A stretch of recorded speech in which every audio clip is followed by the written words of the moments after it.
예, 아무것도 보이지 않는 칠흑 같은 어둠을 경험해 보신 적이 있나요? 예, 어두운 밤에 산책을 하다가 이미 캄캄해지고 어두워진 하늘을 찍으면 과연 그 사진에 어떤 것이 담길까라는 그런 궁금증 때문에 아무것도 없는 캄캄한 하늘을 사진에 한번 담아 보았습니다. 그날 사진을 찍은 밤에는 작은 달도 있었고 별빛도 마을 곳곳에 집에 불을 켜놓은 그런 먼 불빛도 있어서 그래도 제 눈에는 흐릿하나마 주변도 집들도 언덕들도 그래도 좀 보이는 그런 밤이었습니다. 근데 그 사진을 찍고서 보면 생각한 게 뭐냐면 만약 정말 모든 빛이 전혀 없는 그런 상황이라면 어땠을까라는 상상을 해 보았습니다. 오늘 우리가 같이 좀 생각해 보려고 하는 성경의 이야기가 전하는 그런 상황이 바로 그런 것이 아닐까라고 생각합니다. 이런 상상을 좀 하시면서 오늘 말씀 같이 보겠습니다. 오늘 말씀은 마태복음 27장 45절부터 53절 말씀입니다. 제6시로부터 온 땅에 어둠이 임하여 제9시까지 계속되더니 제9시쯤에 예수께서 크게 소리질러 이르시되 엘리 엘리 라마 사박다니 하시니 이는 곧 나의 하나님 어찌하여 나를 버리셨나이까 하는 뜻이라. 거기 섰던 자 중 어떤 이들이 듣고 이르되 이 사람이 엘리야를 부른다 하고 그 중에 한 사람이 곧 달려가서 해면을 가져다가 신 포도주에 적시어 갈대에 꿰어 마시게 하거늘 그 남은 사람들이 이르되 가만두라 엘리야가 와서 그를 구원하나 보자 하더라. 예수께서 다시 크게 소리 지르시고 영혼이 떠나 하시니라. 이에 성소 휘장이 위로부터 아래까지 찢어져 둘이 되고 땅이 진동하며 바위가 터지고 무덤들이 열리며 자던 성도의 몸이 많이 일어나되 예수의 부활 후에 그들이 무덤에서 나와서 거룩한 성에 들어가 많은 사람에게 보이니라. 아멘. 도대체 그날 지금 마태가 얘기하고 있는 이 사건 속에 그날 어떤 일이 벌어졌나요? 각각 예수님의 입장, 또 거기 있었던 그런 사람들의 입장, 또 벌어진 일들의 그런 각각의 상황들을 하나하나 좀 이렇게 따로따로 생각을 좀 해보면 예수님의 상황을 먼저 생각을 해보면 그런 겁니다. 예수님의 상황은 하나님으로부터도 버림받았다라고 느끼는 그런 상황이죠. 나의 하나님 어찌하여 나를 버리셨습니까? 이 외침 속에, 이 절규 속에 예수님의 외로움과 고통이 느껴지시죠? 네. 하나님으로부터 버림받은 그 외로움과 고통의 절규가 있습니다. 그리고 예수님의 상황 그런데 이것을 보고 있었던 거기에 조롱하는 이들이 있었다. 엘리 엘리 라마 사박단이라고 말할 때 그것이 엘리야를 부르는 소리라고 조롱하면서 기다려보자 엘리야가 그를 구원하는가 보자 이렇게 조롱하는 사람들도 있었습니다. 그리고 마태가 얘기하는 것은 그렇게 하시고 영원히 떠나가셨을 때에 성소의 휘장이 예수님의 죽음으로 말미암아 위로부터 아래로 찢어졌다라고 마태는 우리에게 소개합니다. 이것이 오늘 우리가 읽은 성경이 보여주는 드러난 이야기들입니다. 예수님은 외로움과 고통 가운데 절규하셨고 영원히 떠나가셨고 여전히 그 아래에는 그 예수님을 조롱하는 사람들이 있었고 또 예수님이 그렇게 영원히 떠나가시자 성전의 휘장이 위에서부터 아래로 찢어졌. 이것이 오늘 성경이 얘기하는 이야기들의 모습이죠. 하지만 이 이야기 속에 우리는 그것이 배경으로 깔려 있기 때문에 잘 보이지 않지만 그래서 우리가 쉽게 놓칠 수 있는 한 가지 사실이 더 있습니다. 그것은 오늘 제가 읽은 본문 맨 앞부분에 나오는 것인데 6시부터 9시까지 온 땅에 어둠이 임했다라는 소개입니다. 예수님 당시의 시간의 6시부터 9시는 지금으로 계산해 보면 정오, 즉 12시부터 3시, 사실은 해가 중천에 떠 있고 가장 밝은 그런 시간입니다. 상징적이죠.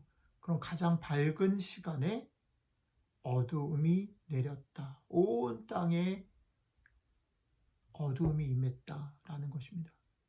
사실은 이 어두움이 온 땅 가운데 3시간 동안 임한 이것을 배경으로 해서 아까 우리가 살펴본 예수님의 상황도, 또 조롱하는 사람들의 상황도, 그리고 성전의 휘장이 찢어지는 상황도 부각되어지고 있습니다.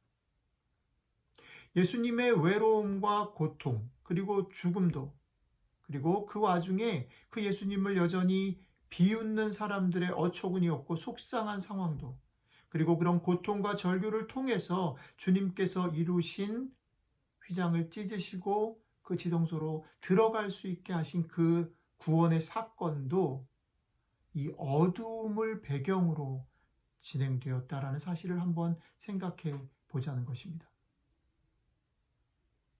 하나님은 우리가 고백하고 믿는 대로 이 자기 아들 예수님을 죽이지 않고도 십자가에서도 살리시면서도 해결하실 수 있는 능력을 가지신 분이라고 우리가 고백하고 믿습니다. 그런데 그 하나님, 그런 전능하신 하나님께서 자신의 그 능력을 사용하시지 않으시죠. 우리는 왜 그분이 그것을 사용하지 않았는지에 대해서 알 수 없습니다. 성경은 그 얘기를 하지 않아요.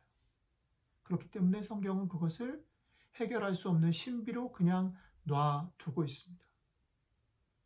하지만 그것을 신비로 놔두는 성경이 그 신비를 밝히 말하는 대신에 이것을 설명하는 것입니다. 그 상황 가운데 아버지께서도 아들이 당하는 그 고통과 외로움을 참아 눈뜨고 보실 수 없었다. 어쩌면 이것이 우리 주님이 십자가에서 죽으신 죽음의 의미나 그 십자가의 무게를 보여주는 성경이 우리에게 도전하는 또 다른 의미라는 것입니다. 여러분들과 저는 우리의 삶을 살아가다 보면 우리의 삶 속에서 왜 나만 이렇게 어려울까? 왜 나에게만 이렇게 반복적으로 이런 일들이 해결되지 않고 반복되고 있을까라는 시간들을 만나게 되고 그걸 지나가게 되는 경험들을 하게 됩니다. 혹시 여러분들 중에 지금 현재 그런 과정 가운데 계시는 분이 있을 수도 있겠죠. 그런데 오늘 성경 속 어둠이 우리에게 말하고 보여주는 것은 우리에게 처한 나만의 고통, 나만의 외로움, 속상하고 답답한 이유를 알 수 없는 그런 상황들이 외롭고 힘들면 힘들수록 하늘 아버지의 마음 역시 짙은 어둠으로 빛을 잃어가고 계신다라고 보여주고 있습니다. 깜깜해서 아무것도 안 보이는 밤을 찍었는데 그 사진을 보면서 여러분들이 그 사진이 이렇게 우리에게 말하는 소리를 들으실 수 있으면 좋겠습니다. 그 깜깜해서 아무것도 안 보이는 밤하늘이 우리에게 이렇게 말합니다.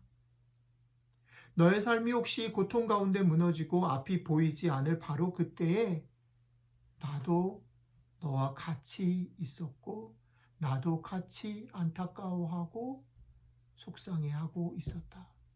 아니, 지금이 그렇다면 나도 너와 같이 있다. 그러니 힘내라. 포기하지 말아라. 내가 너를 지키고 너의 수고와 아픔을 안다. 내가 너의 수고를, 너의 아픔을 절대 헛되이 하지 않겠다. 오늘 이 소리를 마음으로 삶에서 여러분들의 상황 속에서 한번 되새겨 보시고 들으시는 그런 하루가 되셨으면 좋겠습니다. 기도하겠습니다. 예, 주님이 십자가에 달리셔서 외롭고 고통당하실 때에 아버지 하나님께서 그 아들을 홀로 두지 않으시고 같이 아파하시며 참아 볼 수 없으셔서 눈을 가리시고 이 땅 가운데 흑암으로 함께 하신 시간을 기억합니다. 혹시나 우리 가운데 그런 어려움 가운데, 답답함 가운데, 외로움 가운데, 슬픔 가운데 있는 사람이 있다면 주님, 우리에게도 그 소리를, 그 마음을 조금 듣고 알 수 있게 도와주십시오.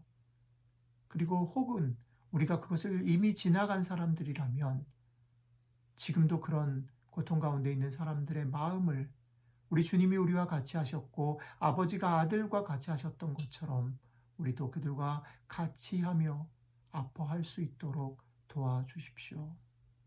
우리 주 예수 그리스도의 이름으로 기도드렸습니다. 아멘.